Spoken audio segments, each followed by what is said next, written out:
ദിനവൃത്താന്തം ഒന്നാം പുസ്തകം അധ്യായം 11. അനന്തരം ഇസ്രായേലെല്ലാം ഹെബ്രോനിൽ ദാവീദിന്റെ അടുക്കൽ ഒന്നിച്ചുകൂടി പറഞ്ഞത്, ഞങ്ങൾ നിന്റെ അസ്ഥിയും മാംസവുമല്ലോ. മുമ്പേ ശൗൽ രാജാവായിരുന്ന കാലത്തും നീ ആയിരുന്നു നായകനായി ഇസ്രായേലിനെ നടത്തിയത്. നീ എന്റെ ജനമായ ഇസ്രായേലിനെ മേയിക്കുകയും എന്റെ ജനമായ ഇസ്രായേലിന് പ്രഭുവായിരിക്കുകയും ചെയ്യുമെന്ന് നിന്റെ ദൈവമായ യഹോവ നിന്നോട് അരുളി ചെയ്തിട്ടുമുണ്ട്. ഇങ്ങനെ ഇസ്രായേൽ മൂപ്പന്മാരൊക്കെയും ഹെബ്രോനിൽ രാജാവിന്റെ അടുക്കൽ വന്നു. ദാവീദ് ഹെബ്രോനിൽ വെച്ച് യഹോവയുടെ സന്നിധിയിൽ അവരോട് ഉടമ്പടി ചെയ്തു. ശമൂവേൽ മുഖാന്തരം യഹോവ അരുളി ചെയ്തതുപോലെ അവർ ദാവീദിനെ ഇസ്രായേലിന് രാജാവായിട്ട് അഭിഷേകം ചെയ്തു. പിന്നെ ദാവീദും എല്ലാ ഇസ്രായേലും യെബൂസ് എന്ന യെരൂശലേമിലേക്ക് ചെന്നു. അവിടെ ദേശനിവാസികളായ യെബൂസ്യർ ഉണ്ടായിരുന്നു. യെബൂസ് നിവാസികൾ ദാവീദിനോട്, നീ ഇവിടെ കടക്കയില്ല എന്ന് പറഞ്ഞു. എങ്കിലും ദാവീദ് സിയോൻ കോട്ട പിടിച്ചു. അതാകുന്നു ദാവീദിന്റെ നഗരം. എന്നാൽ ദാവീദ്, ആരെങ്കിലും യെബൂസ്യരെ ആദ്യം തോൽപ്പിച്ചാൽ അവൻ തലവനും സേനാധിപതിയും ആയിരിക്കുമെന്ന് പറഞ്ഞു. അങ്ങനെ സെരൂയയുടെ മകൻ യോവാബ് ആദ്യം കയറിച്ചെന്ന് തലവനായി തീർന്നു. ദാവീദ് ആ കോട്ടയിൽ പാർത്തതുകൊണ്ട് അതിന് ദാവീദിന്റെ നഗരം എന്നു പേരായി. പിന്നെ അവൻ നഗരത്തെ മില്ലോ തുടങ്ങി ചുറ്റും പണിത് ഉറപ്പിച്ചു. നഗരത്തിന്റെ ശേഷമുള്ള ഭാഗം യോവാബ് കേടുതീർത്തു. സൈന്യങ്ങളുടെ യഹോവ തന്നോടുകൂടെ ഉണ്ടായിരുന്നതിനാൽ ദാവീദ് മേൽക്കുമേൽ പ്രബലനായി തീർന്നു. ദാവീദിനുണ്ടായിരുന്ന പ്രധാന വീരന്മാർ ആവിത്. ഇസ്രായേലിനെ കുറിച്ചുള്ള യഹോവയുടെ വചനപ്രകാരം അവനെ രാജാവാക്കേണ്ടതിന് അവർ എല്ലാ ഇസ്രായേലുമായി രാജ്യത്വം സംബന്ധിച്ച് അവന്റെ പക്ഷം മുറുകെ പിടിച്ചു. ദാവീദിനുണ്ടായിരുന്ന വീരന്മാരുടെ സംഖ്യയാവിത്. 30 പേരിൽ പ്രധാനിയായി ഒരു ഹക്കമ്മോന്യന്റെ മകനായ യാശോബയാം. അവൻ 300 പേരുടെ നേരെ കുന്തമോങ്ങി ഒരേ സമയത്ത് അവരെ കൊന്നുകളഞ്ഞു. അവന്റെ ശേഷം അഹോഹ്യനായ ദോദോവിന്റെ മകൻ എലെയാസാർ. അവൻ 3 വീരന്മാരിൽ ഒരുത്തനായിരുന്നു. ഫെലിസ്ത്യർ പസ്ദെമ്മീമിൽ യുദ്ധത്തിനു കൂടിയപ്പോൾ അവൻ അവിടെ ദാവീദിനോടുകൂടെ ഉണ്ടായിരുന്നു. അവിടെ യവം നിറഞ്ഞ ഒരു വയലുണ്ടായിരുന്നു. പടജ്ജനം ഫെലിസ്ത്യരുടെ മുമ്പിൽ നിന്ന് ഓടിപ്പോയി. എന്നാൽ അവർ ആ വയലിന്റെ മധ്യേ നിന്ന് അതിനെ കാത്ത് ഫെലിസ്ത്യരെ വെട്ടിക്കളഞ്ഞു. യഹോവ അവർക്ക് വലിയൊരു ജയം നൽകി. ഒരിക്കൽ ഫെലിസ്ത്യരുടെ സൈന്യം രഫായീം താഴ്വരയിൽ പാളയമിറങ്ങിയിരിക്കുമ്പോൾ 30 തലവന്മാരിൽ 3 പേർ പാറയിങ്കൽ അദുല്ലാം ഗുഹയിൽ ദാവീദിന്റെ അടുക്കൽ ചെന്നു. അന്ന് ദാവീദ് ദുർഗത്തിലായിരുന്നു. ഫെലിസ്ത്യർക്ക് അക്കാലത്ത് ബേത്ലഹേമിൽ ഒരു കാവൽ പട്ടാളം ഉണ്ടായിരുന്നു. ബേത്ലഹേം പട്ടണവാതിൽക്കലെ കിണറ്റിൽ നിന്ന് വെള്ളം എനിക്ക് കുടിപ്പാൻ ആർ കൊണ്ടുവന്ന് തരുമെന്ന് ദാവീദ് ആർത്തി പൂണ്ട് പറഞ്ഞു.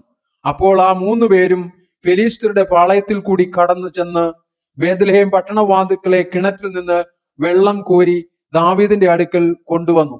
ദാവീദോ അത് കുടിപ്പാൻ മനസ്സില്ലാതെ യഹോവയ്ക്ക് നിവേദിച്ച് ഒഴിച്ചു. ഇത് ചെയ്യുവാൻ എന്റെ ദൈവം എനിക്ക് സംഗതി വരുത്തരുതേ. തങ്ങളുടെ പ്രാണനെ ഉപേക്ഷിച്ചു പോയ പുരുഷന്മാരുടെ രക്തം ഞാൻ കുടിക്കയോ? അവർ തങ്ങളുടെ പ്രാണനെ ഉപേക്ഷിച്ചല്ലോ അത് കൊണ്ടുവന്നിരിക്കുന്നത് എന്ന് പറഞ്ഞു. അതുകൊണ്ട് അവൻ അത് കുടിപ്പാൻ മനസ്സായില്ല. ഇതാകുന്നു ഈ 3 വീരന്മാർ ചെയ്തത്. യോവാബിന്റെ സഹോദരനായ അബീശായി മൂവരിൽ തലവനായിരുന്നു. അവൻ 300 പേരുടെ നേരെ കുന്തമോങ്ങി അവരെ കൊന്നു. അതുകൊണ്ട് അവൻ ആ മൂവരിൽ വെച്ച് കീർത്തി പ്രാപിച്ചു. ഈ മൂവരിൽ 2 പേരെക്കാൾ അധികം മാനം അവൻ പ്രാപിച്ച് അവർക്ക് നായകനായി തീർന്നു. എന്നാൽ അവൻ മറ്റേ 3 വരികയില്ല. കബ്സേലിൽ ഒരു പരാക്രമശാലിയുടെ മകനായ യഹോയാദയുടെ മകനായ ബെനായാവും വീര്യപ്രവൃത്തികൾ ചെയ്തു. അവൻ മോവാബിലെ അരിയേലിന്റെ 2 പുത്രന്മാരെ സംഹരിച്ചതല്ലാതെ ഹിമകാലത്ത് ഒരു ഗുഹയിൽ ചെന്ന് ഒരു സിംഹത്തെയും കൊന്നുകളഞ്ഞു. അവൻ 5 മുഴം പൊക്കമുള്ള ദീർഘകായനായ ഒരു മിസ്രൈമിനെയും സംഹരിച്ചു.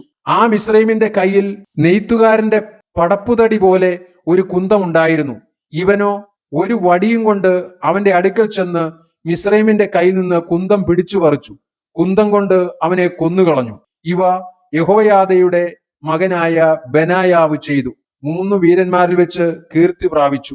അവൻ 30 പേരിലും മാനമേറിയവനായിരുന്നു. എങ്കിലും മറ്റേ 3 വരികയില്ല. ദാവീദ് അവനെ അകമ്പടി നായകനാക്കി.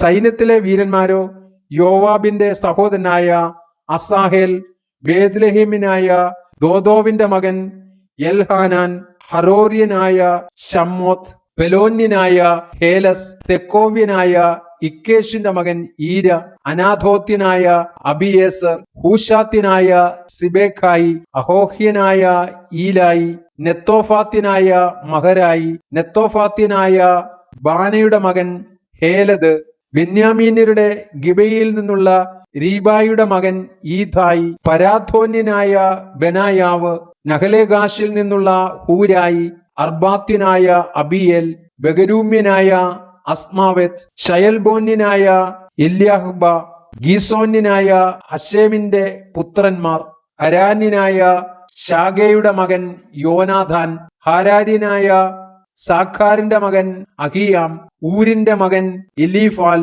മെഖേരാത്യനായ ഹേഫർ, പെലോന്യനായ അഹിയാവ്, കർമ്മേല്യനായ ഹെസ്രോ, എസ്ബായിയുടെ മകൻ നയരായി, നാഥാന്റെ സഹോദരൻ യോവേൽ, ഹഗ്രിയുടെ മകൻ മിബ്ഹാർ, അമ്മോന്യനായ സേലക്, സെരൂയയുടെ മകനായ യോവാബിന്റെ ആയുധവാഹകനായ ബെരോത്യൻ, നഹ്രായി, യത്രിയനായ ഈര, ഇത്രിയനായ ഗാരേബ്, ഹിത്യനായ ഊരിയാവ്, അഹ്ലായിയുടെ മകൻ സാബാദ്, രൂബേന്യരുടെ സേനാപതിയും 30 പേർ അകമ്പടിയുള്ളവനുമായി രൂബേന്യനായ ഷീസയുടെ മകൻ അദീന, മയഖയുടെ മകൻ ഹാനാൻ, മിത്ന്യനായ യോശാഫാത്ത്, അസ്തരാത്യനായ ഉസ്സിയാവ്, അരോവേര്യനായ ഹോഥാമിന്റെ പുത്രനായ ശാമ, യെയിയേൽ, ഷിമ്രിയുടെ മകനായ യദീയേൽ, തീസിനായി അവന്റെ സഹോദരനായ യോഹ, മഹവ്യനായ എലിയേൽ, എൽനാമിന്റെ പുത്രന്മാരായ യെരീബായി, യോശവ്യാവ്, മോവാബ്യൻ, ഇത്തുമ, എലിയേൽ, ഓബേദ്, മെസോബ്യനായ യാസിയേൽ എന്നിവർ തന്നെ.